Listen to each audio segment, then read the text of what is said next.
Hi everyone, welcome back to my channel.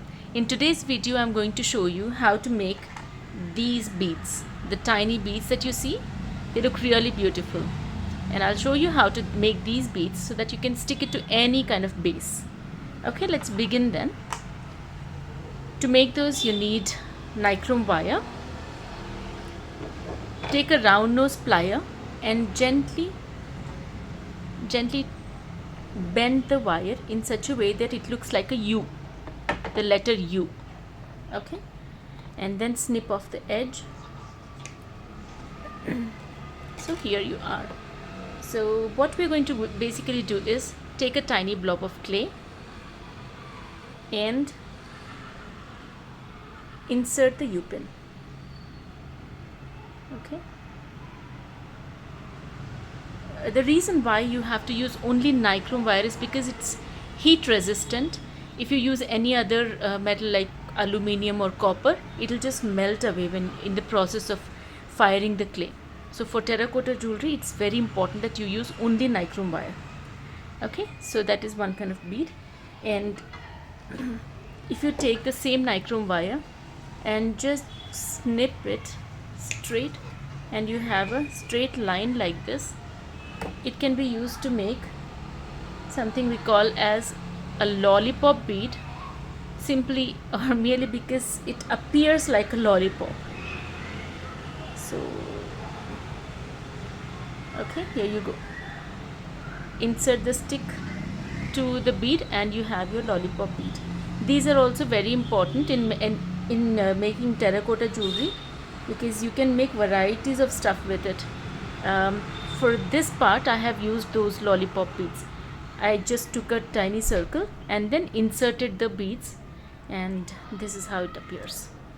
Now I'll show you how to make these dangle beads.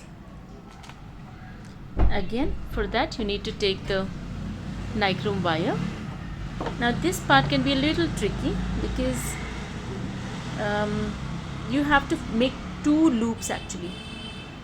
Okay, one, you make a U pin. First you need to make the U pin and keep it aside.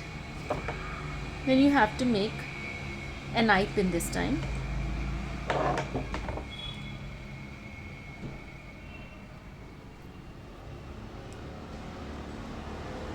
Once you make the I pin,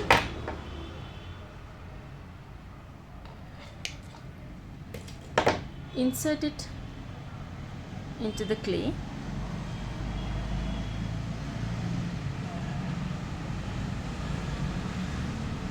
Now you can take any base.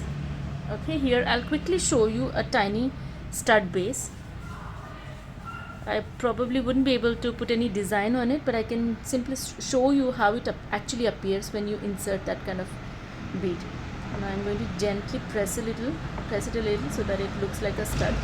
Okay, that is pretty much good, I think. Now all you have to do is take the U pin, insert the U pin right into the slot over here, and hold the pin using your pliers and gently insert it into the base, any kind of base. See, it looks beautiful.